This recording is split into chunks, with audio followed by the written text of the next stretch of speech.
오늘 우리에게 주신 하나님의 말씀은 로마서 10장 1절에서 8절입니다. 형제들아, 내 마음에 원하는 바와 하나님께 구하는 바는 이스라엘을 위함이니 곧 그들로 구원을 받게 함이라. 내가 증언하노니 그들이 하나님께 열심히 있으나 올바른 지식을 따른 것이 아니니라. 하나님의 의를 모르고 자기 의를 세우려고 힘써 하나님의 의에 복종하지 아니하였느니라. 그리스도는 모든 믿는 자에게 의를 이루기 위하여 율법의 마침이 되시느니라. 모세가 기록하되 율법으로 말미암는 의를 행하는 사람은 그 의로 살리라 하였거니와 믿음으로 말미암는 의는 이같이 말하되 내 마음에 누가 하늘에 올라가겠느냐 하지 말라 하니 올라가겠느냐 하면 그리스도를 모셔 내리려는 것이요, 혹은 누가 무저갱에 내려가겠느냐 하지 말라 하니 내려가겠느냐 하면 그리스도를 죽은 자 가운데서 모셔 올리려는 것이라. 그러면 무엇을 말하느냐? 말씀이 내게 가까워 내 입에 있으며 내 마음에 있다 하였으니 곧 우리가 전파하는 믿음의 말씀이라. 아멘. 오늘 말씀을 통해서 무엇에 열심을 내고 있는가? 자기의 의인가? 믿음으로 말미암는 의인가? 라는 제목으로 말씀을 드리려고 합니다. 어버이날 우리가 늘 기억하는 말씀이 있잖아요. 신구역 성경에 다 소개되어 있는 말씀인데 내 부모를 공경하라. 또 에베소서 6장 1절에서 2절 말씀에 보면 주 안에서 너희 부모에게 순종하라. 내 아버지와 어머니를 공경하라. 왜 이렇게 부모를 공경하고 순종해야 되는가? 그 이유는 부모는 하나님의 대리자이기 때문에 그렇습니다. 하나님의 대리자로서 하나님의 사랑을 그대로 자녀에게 보여주고 또 쏟아내고 있는 것이죠. 하나님의 헌신된 사랑이 부모님을 통해서 자녀들에게 이렇게 흘러내려가는 것이지. 그래서 부모님들이 조건 없이 헌신을 하잖아요. 마땅히 부모님을 공경하고 순종함이 마땅하다. 또 하나는 부모님을 통해서 이 땅에 우리가 태어났잖아요. 그래서 우리 부모님은 생명의 통로예요. 우리를 태어나게 한 생명의 통로다. 그래서 마땅히 순종함이 당연한 것이다. 이런 거죠. 그런데 이제 어버이날 부모가 자녀에게 바라는 것이 있잖아요. 또 자녀는 부모님에게 보답하는 또 마음이 있습니다. 그런데 서로 기대치가 다르면 어느 정도 기대하는 것이 있는데 기대치가 다르면 서운할 수가 있는 것이죠. 조그마한 선물에 흡족하기도 하고 또 말 한마디에 힘을 얻기도 하고 전화 한 통화에 위로받기도 하는 그런 모습이 또 우리 부모님들의 모습이기도 합니다. 그런데 이런 것들이 엎드려 절받기 식으로 되면 조금은 이제 씁쓸한 거죠. 엎드려 절받기 식. 우리가 알잖아요. 자꾸 각인시켜서 이렇게 받아내는 것. 이런 것들은 어찌 보면 좀 씁쓸하다. 이런 것입니다. 억지로 하는 것들, 그런 것들이 있죠. 그런데 하나님과의 관계 속에서도 이런 것들이 있다는 거예요. 엎드려 절받기 식으로 강요해서 어쩔 수 없이 하나님께 하는 행위들, 행동들, 이런 것들이 있을 수 있다.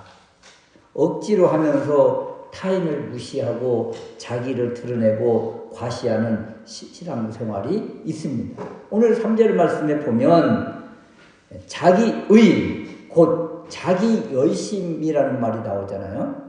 자기의, 자기 열심. 이런 것들이 바로 억지로 어쩔 수 없이 하는 행동들, 이런 것들인 거예요.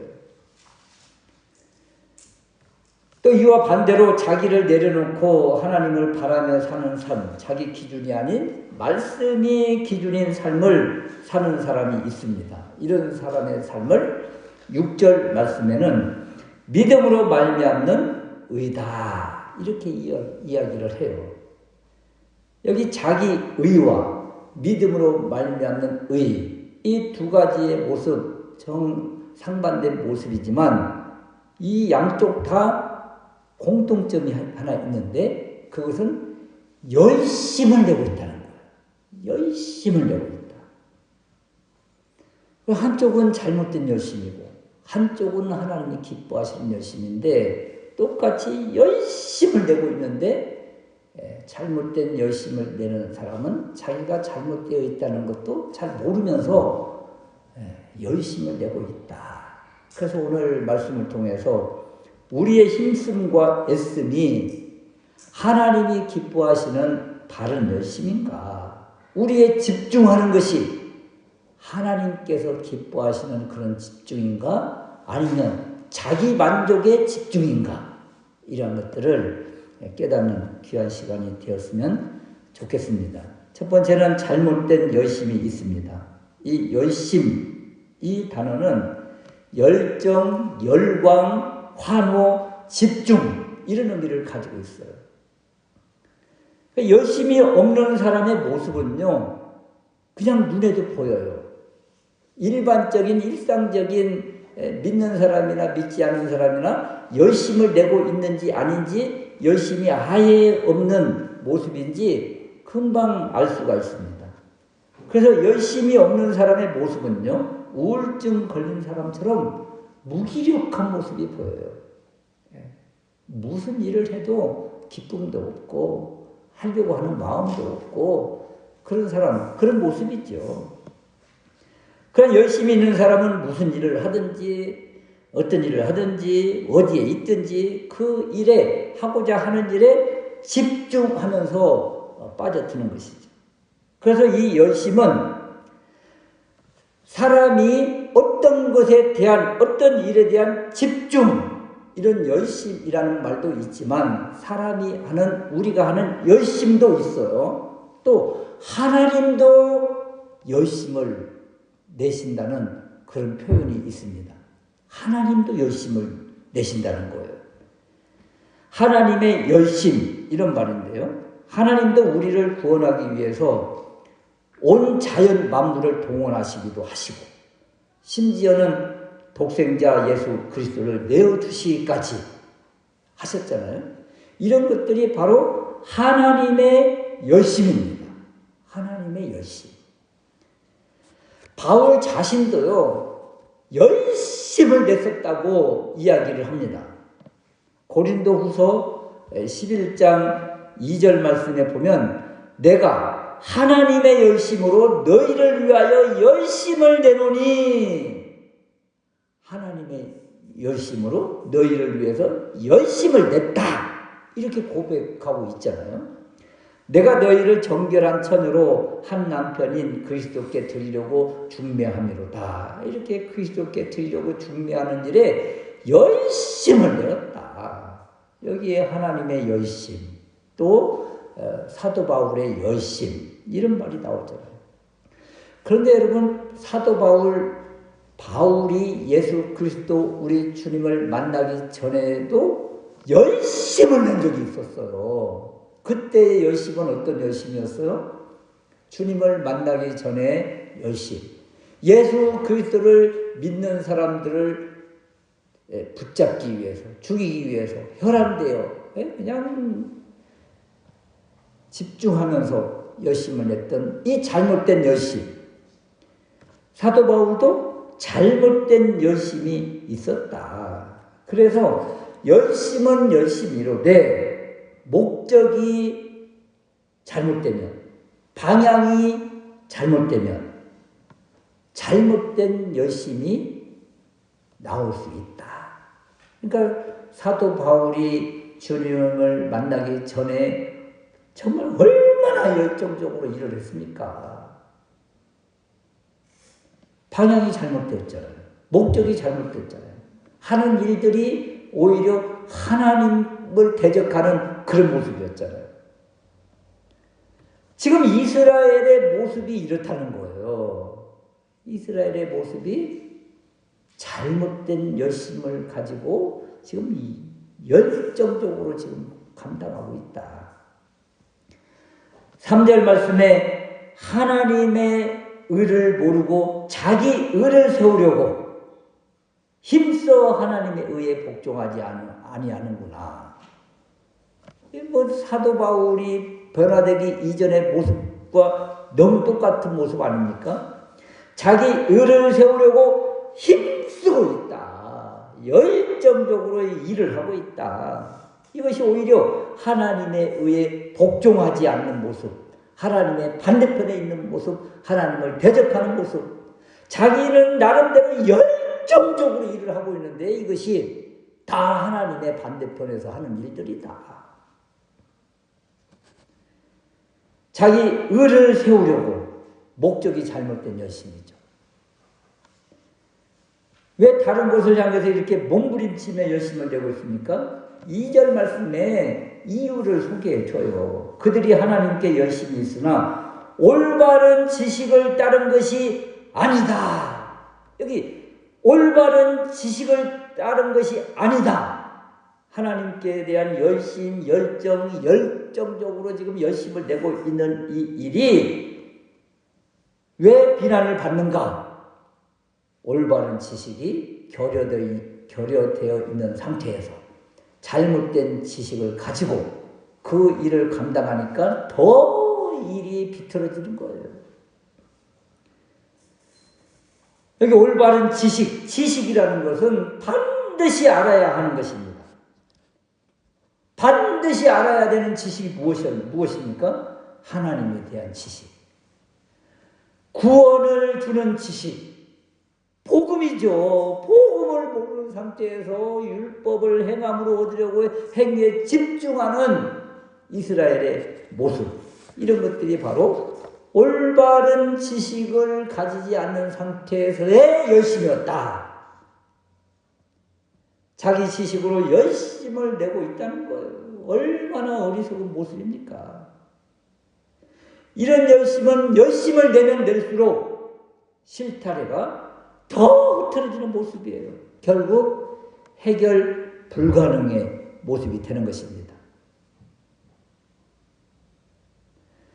어떤 사람이 치료를 받는 병원에서 어떤 물리치료사에 의해서 치료를 받는 영상을 제가 봤는데 그분의 모습을 일반적으로 이렇게 보면 어깨가 많이 틀어져 있고 몸이 이렇게 비틀어져 있고 그런 거예요. 그래서 뒷모습을 보면 금방 그 사람의 몸이 잘못됐다는 것을 그 물리치료사가 알게 돼요.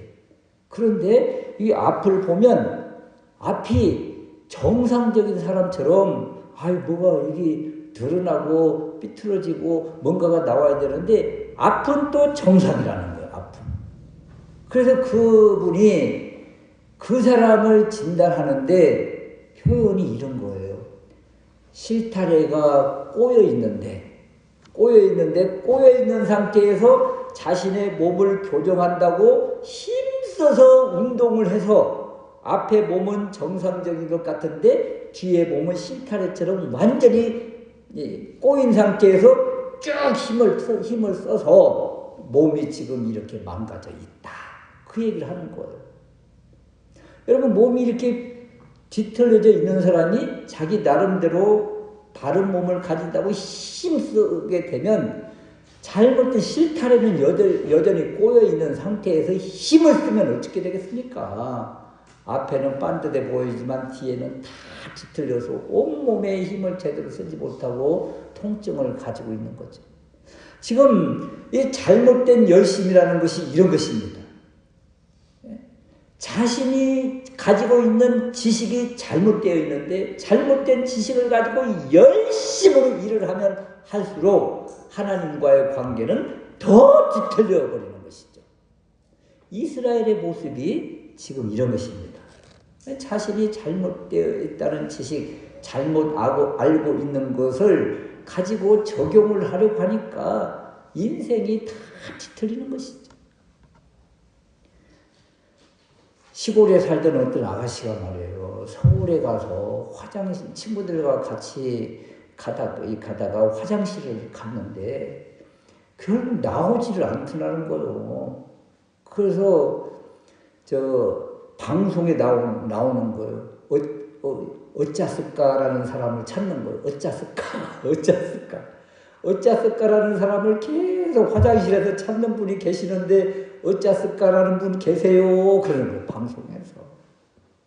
그러니까 친구들이 어쩌을까 이거 우리 사투리인데 그래서 가서 봤더니 이 친구 이 아가씨가 화장실에 들어가기는 들어가는데 나오지를 못하는 거예요. 문을 계속 밀어도 문이 잠겨 있는 거예요. 그래서 어쩌을까 없네 그래가지고 결국 그 소리 지르는 것을 보고 방송을 해서 친구들이 와서 보니까 문을 열지를 못하는 거예요. 그 사람의 생각은 어떤 생각이에요? 문은 밀어야 된다. 이런 생각을 가지고 있는 거죠. 문은 밀어야 된다. 여러분 공중 화장실 일반적으로 가면 문을 열어요, 이렇게 밀어요, 당겨요, 밀어요. 대부분의 화장실이요 이렇게 당겨야 돼요. 안에서 당겨야 열려요. 그래서 화장실 그 문 열 때 굉장히 불편해요. 그 변기도 있고 여러 가지 있는데 이걸 이렇게 가지고 또 당겨가지고 이렇게 문이 열리잖아요. 협소한 데다가. 그래서 그런 데서 막 밀기만 하니까 문이 안 열리는 거죠. 당길 줄을 모르는 거예요. 당길 줄을.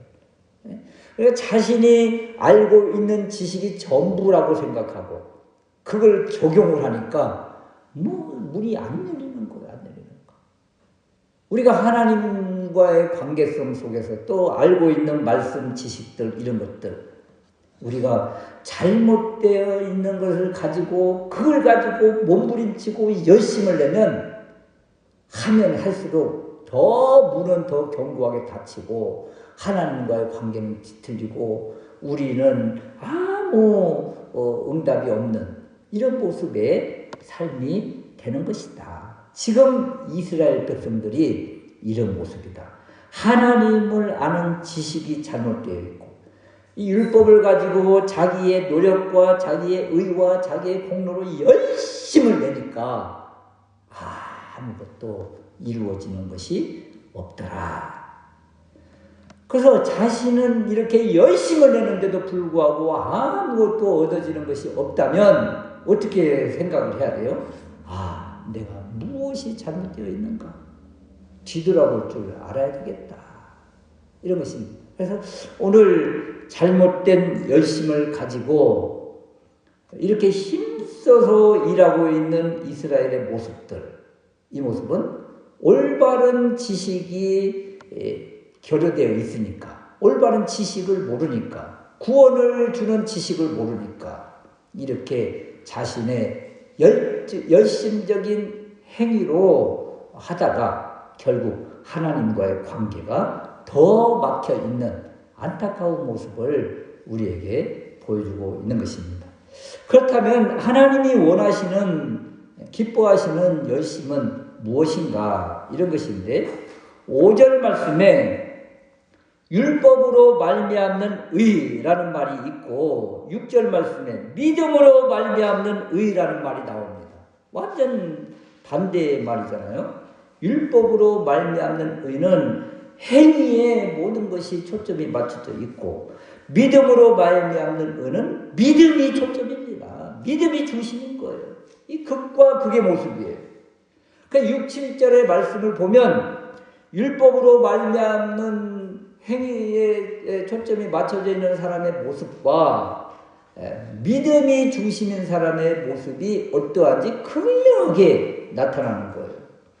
이스라엘 백성들의 잘못된 지식과 열심이 얼마나 어리석은지를 분명하게 보여주는 거예요. 6절 말씀이 무엇입니까? 누가 하늘에 올라가겠느냐 그러잖아요.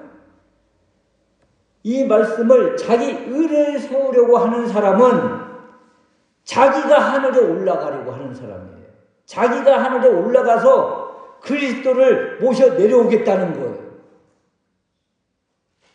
얼마나 어리석은 모습입니까? 우리가 바라보면. 또 7절 말씀도 마찬가지입니다. 누가 무저갱에 내려가겠느냐? 무저갱, 음부에 내려가서 그리스도를 모셔 올리겠다는 거예요. 이렇게 잘못된 지식, 무엇이 잘못되었습니까? 그리스도께서 이미 다 이루어 놓으신 것을 이들이 모르니까 하늘에 올라가고 무저갱에 내려가고 이렇게 하겠다는 거죠. 그리스도께서 이미 이루어 놓으신 것을 모르니까 여전히 그리스도를 끌어내리려고 몸부림치는 모습, 잘못된 지식, 잘못된 여신인 것입니다. 그럼 바른 지식, 바른 믿음으로 말미암는 의를 가지고 있는 사람은 어떻게 반응할까요? 내가 무엇을 하려고 하는 것이 아닙니다. 내가 하늘에 올라가서 그리스도를 모셔 오려고 하는 것 아닙니다. 무저갱에 가서 그리스도를 모셔 오려고 하지 않습니다. 왜요? 그리스도께서 이미 다 이루어 놓으셨어요. 하나님께서 다 이루어 놓으신 주 예수 그리스도께서 이미 이루어 놓으신 것을 믿는 것입니다. 하늘에 올라가겠느냐 하지 않지요. 무저갱에 내려가겠느냐 하지 않지요. 이미 우리 주님께서 하늘에서 내려오셨어요. 성육신 하셨잖아요. 십자가 죽음을 통해서 무저갱에 다 오셨어요. 십자가 죽음과 부활입니다. 우리가 끌어내리고 끌어올리는 것이 아닙니다. 이미 다 이루어 놓으시고 지금 하늘 보좌 우편에 계세요. 이것을 믿는 것, 이것을 믿는 믿음, 이것을 바로 믿음으로 말미암는 의라 이렇게 이야기하는 거죠. 이것을 향한 열심, 이것을 향한 열정, 이것을 붙잡는 몸부림, 이것을 하나님이 기뻐하시는 거예요. 요즘은 어떤 제품이나 무엇을 지을 때 조립도, 설계도 이런 것들이 있습니다. 이것이 없으면 시행착오를 겪기도 하고 제품이 망가지거나 작동하지 않습니다. 지침대로 설계도대로 해야 되는 거예요. 그럼 우리가 믿음의 행동을 하는데 어떤 지침서를 보고 무엇을 가지고 열심을 내야 되는가? 이스라엘 백성들은 율법을 가지고 율법의 행위로 이 일을 하려고 했습니다. 그렇다면 바른 믿음의 지침서가 무엇입니까? 8절 말씀이에요. 8절에 보면 말씀이 내게 가까워 내 입에 있으며 내 마음에 있구나. 말씀대로 해야 된다는 거예요. 그런데 여기 말씀이 헬라어로 레마라는 단어입니다. 레마. 말씀에 대한 헬라어가 두 개가 있는데 로고스와 레마예요. 이 로고스, 레마 이 단어는 우리가 이 헬라어에서 많이 들어본 말이잖아요. 그럼 로고스, 그 보편적, 객관적인 진리예요. 이미 우리에게 주어진 이 말씀도 로고스예요. 그럼 레마는 무엇입니까? 우리가 받은 말씀이 있잖아요. 선포된 말씀이 있잖아요. 그것을 우리 자신에게 적용된 말씀, 어떤 말씀이 선포되거나 우리가 말씀을 읽었을 때 이것은 로고스라면 그 말씀을 가지고 우리가 묵상해서 우리 마음에 저장하고 그 말씀의 은혜를 받고 그렇게 살아야지 결단하는 그 말씀이 레마인 것입니다. 그 로고스가 성경책이라면 레마는 어떤 한 말씀을 읽고 그 말씀을 묵상해서 내 것이 되는 것, 그 말씀. 그 8절 말씀에 말씀, 이 레마, 이것은 하나님의 말씀이 적용되어서 구체화된 말씀, 그러니까 그 말씀이 어디에 있어요? 내 입에 있고 내 마음에 들어와 있는 것이죠. 더군다나 내 입에 있고 내 마음에 있다. 이 의미는 성령님을 이야기를 합니다. 성령님. 성령님이 우리와 함께 계시기 때문에 우리의 입에 또 우리 마음에 같이 계시죠. 그래서 그 성령님에 이끌려서 하는 행동들, 성령님이 우리에게 감화 감동을 주셔서 하게 하는 일들, 이 일을 감당할 때 어떻게 해요? 열심을 내는 것. 이것이 바로 하나님이 기뻐하시는 열심이다. 말씀이 가까워 곧 우리와 하나가 되었다. 이 표현은 말씀이 바로 믿음의 말씀이요, 복음이요. 복음의 말씀이 깨달아지는 것, 성령님의 내주하심. 그래서 성령님이 알게 하시고 깨닫게 해주신다. 이 믿음으로 열심을 내는 것입니다. 그래서 하나님의 열심과 하나님의 열심은 어떤 거예요? 우리 개인에게 하나님의 열심은 무엇일까요? 말씀을 깨닫게 해주시고 성령님을 우리 안에 주셔서 성령님의 지도를 받게 하는 것, 이런 것들이 바로 하나님의 열심이에요. 그럼 우리의 열심은 무엇입니까? 하나님으로부터 받은 말씀, 또 성령님이 감동을 주신 그 생각들, 그런 것들에 대해서 열심을 내어서 하나님의 열심과 우리의 열심이 하나가 되어서 하나님의 영광이 우리의 삶을 통해서 드러나게 되는 것입니다. 여기에 우리 의가 드러날 자리가 있습니까? 우리가 받을 영광이 있습니까? 하나도 없지요. 말씀도 하나님이 주셨어요. 깨닫게 하는 것도 하나님이 주셨어요. 어떤 일에 열심을 내는 것도 하나님이 마음을 주시고 우리를 이끌어 주셨어요. 모든 것 그래서 하나님이 하셨습니다. 하나님이 하게 하셨어요. 주님이 힘을 주셨어요. 주님이 이끌어 주셨어요. 성령님께서 감동을 주셨어요. 우리가 하는 것이 하나도 없지요. 우리가 드러날 것이 하나도 없어요. 이것을 믿음으로 말미암는 의라. 하나님만 드러내고 있는 거죠. 이 믿음의 말씀을 알고 믿음의 사람이 열심을 내는 것들을 아는 사람은 사람과의 관계성 속에서 사람을 판단하고 평가하려는 것은 아니지만 몇 마디 대화만 하다 보면 또 몇 마디 말만 듣다 보면 금방 알게 됩니다. 아, 저 사람이 겸손한 것 같은데 기도했다고 하는데 온통 자기만 드러내고 있구나. 자기 자랑만 하고 있구나. 어떤 사람은요, 가까이 지냈던 사람 가운데 한 분인데 그 사람은 뭔 이야기만 하거나 기도 이야기만 하거나 하면 자신이 40일 기도를 3번 하고 그 기도할 때 무슨 일이 있었다는 그 이야기를 항상 하는 사람이었어요.